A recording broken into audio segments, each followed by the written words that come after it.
where every date tells a story, and May 6th is no exception. Today isn't just another day on the calendar, it's a powerful thread in the fabric of time, from royal courts and towering monuments to disasters that shocked the world and records that redefined human limits. May 6th has seen it all. So buckle up for a journey through the extraordinary moments that shaped history. On this very day, Chapter 1, the sack of Rome begins. 1527. Let's go back to the year 1527. Rome, once the mighty capital of the ancient world, the spiritual heart of Christendom, and a jewel of Renaissance culture, was about to face unimaginable horror on May 6th.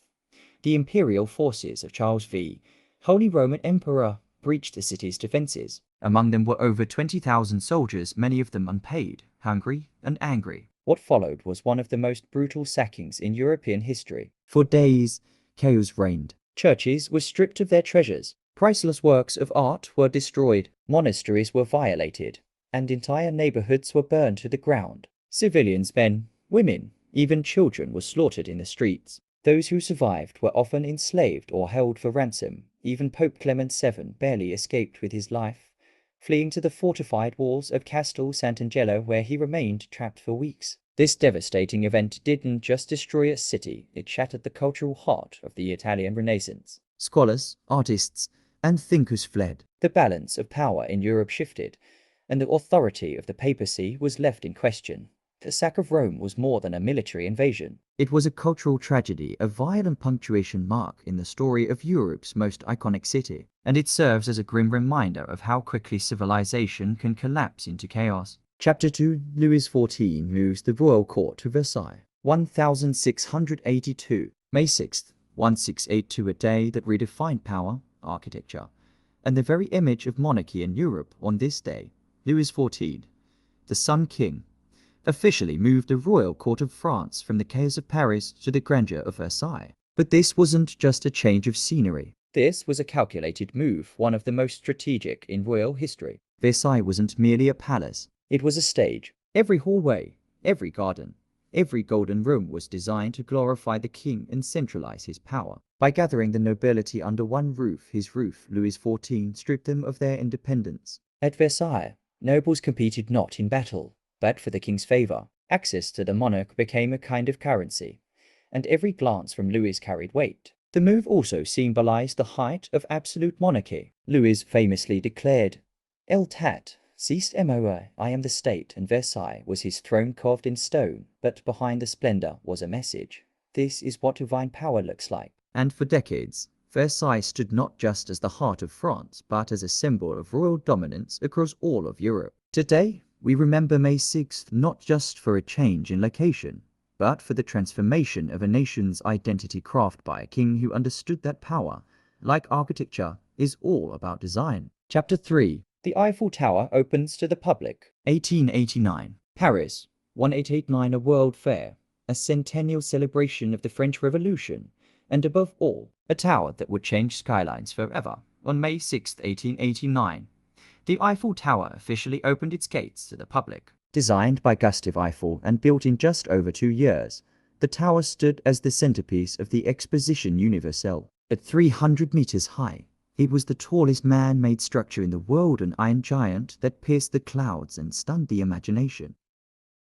But not everyone was impressed at first. Many Parisians, including artists and intellectuals, called it a monstrosity, a stain on the city's classical beauty. Critics said it looked like a skeleton or a factory chimney. Gustave Eiffel, however, called it a symbol of progress, and time would prove him right. As visitors climbed its staircases and gazed across the city of lights, something shifted. The Eiffel Tower became more than a structure, it became a landmark of innovation, a new way of seeing the world from above. It represented France's industrial power, architectural ambition, and creative spirit all at once. Today, it stands not just as an icon of Paris, but as one of the most recognizable monuments on Earth. And it all began on May 6th, 1889, when the public first stepped inside and looked up in awe, a reminder that even the boldest ideas, once doubted or dismissed, can rise to become timeless wonders. Chapter 4. The Hindenburg Disaster. 1937. May 6th,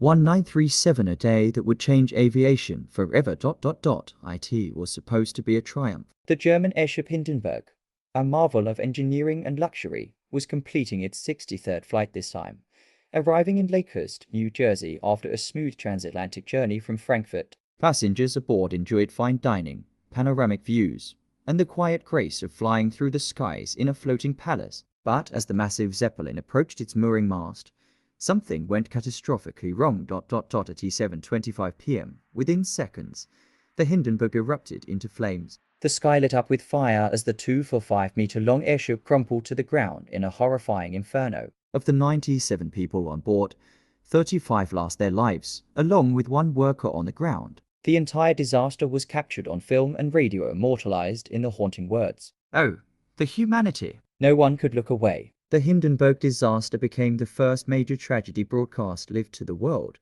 forever altering how news and history would unfold in real time. Investigations followed. Was it sabotage? Static electricity? A design flaw? No single answer ever fully explained it. But what was certain, this event marked the end of the airship era. The Hindenburg was meant to be the future of travel, but instead, it became a fiery warning of overconfidence in untested technology. On May 6th, the dream of floating majestically across continents collapsed into ashes, reminding us that even the grandest human inventions are not immune to failure. Chapter 5. Roger Bannister breaks the 4-minute-mile barrier. 1954. May 6th. 195 for an ordinary day, until one man did the impossible. Roger Bannister, a 25-year-old British medical student and amateur runner, stepped onto the track at Eiffel Road in Oxford with a singular goal: to run a mile in under 4 minutes. For years, athletes and experts had called it a physical boundary. Some believed the human body simply wasn't built to move that fast for that long. But Bannister didn't buy into the myth, with pacemakers Chris Brasher and Chris Chataway leading him through the first laps. Bannister conserved his energy. The crowd was quiet, holding their breath as the final lap began. And then, with 200 yards to go, Bannister surged forward, his long strides slicing through the wind. He crossed the finish line in 3 minutes, 59.4 seconds. In that moment, Bannister didn't just break a world record, he broke a psychological barrier. The 4-minute mile had gone from impossible to achievable, and within a year, several other runners would also cross that line. It was proof that human limits are often mental more than physical. Roger Bannister's achievement remains one of the most iconic moments in sports history, not because of the number, but because of the mindset. He taught the world that barriers exist to be broken, and that belief, discipline, and courage are often stronger than any stopwatch. Chapter 6. The Channel Tunnel opens. 1994. May 6th. 199 for history was made deep beneath the sea after decades of dreams, delays, and engineering challenges. The Channel Tunnel, also known as the Channel, was officially opened. This 50-kilometer tunnel connects Folkestone, England, with Coquelles, France, running beneath the English Channel at a depth of up to 75 meters below the seabed. It was a feat that once seemed like science fiction. Construction began in 1988 and required the work of over 13,000 engineers, miners, and workers. Giant tunnel boring machines chewed through chalk and clay, inch by inch, until the English and French teams finally met in the middle in 1990, with only a few centimeters of error. But the true milestone came 4 years later, on May 6th, when Queen Elizabeth II and French President François Mitterrand met in a grand ceremony to inaugurate the tunnel. For the first time, it was possible to travel between the UK and mainland Europe without taking to the skies or the seas. The Channel Tunnel symbolized more than convenience. It represented unity, cooperation, and progress, a modern marvel that brought two nations and two cultures closer together. And while it was built with steel and sweat, it stands today as a monument to vision, collaboration, and the power of persistence. Chapter 7. Pope John Paul II visits a mosque. 2001. On May 6, 2001, history was made in the heart of Damascus. Pope John Paul II became the first leader of the Catholic Church to enter a mosque, the Umayyad Mosque, one of Islam's holiest and oldest places of worship. Standing side by side with Muslim leaders, he delivered a message of peace, understanding, and unity. It was more than a visit, it was a symbolic bridge between two major world religions, showing that faith can heal divides where politics often fail. This unprecedented moment left a lasting impression on interfaith dialogue across the globe. Chapter 8. The final episode of Friends airs. 2004. On May 6, 2004, Millions of fans around the world said goodbye to 6 iconic New Yorkers after 10 seasons, 236 episodes, and countless laughs. Friends aired its final episode, marking the end of a television era. Over 52 million viewers tuned in, making it one of the most watched TV finales in history. But Friends wasn't just a sitcom. It became a global phenomenon, shaping pop culture and redefining what it meant to be part of a chosen family. Monica, Chandler, Rachel Ross, Joey, and Phoebe weren't just characters, they felt like our own friends. Even today, decades later, their stories, jokes, and coffeehouse conversations continue to resonate with new generations, proving that some friendships never go out of style. From emperors and engineers to popes and protesters, May 6th is a reminder that history never sleeps. Every event we've seen today has shaped the world in ways both seen and unseen. Thanks for watching today's history. If you enjoyed this journey through time, be sure to like the video, subscribe to the channel, and turn on notifications so you never miss a moment from the past that still matters today.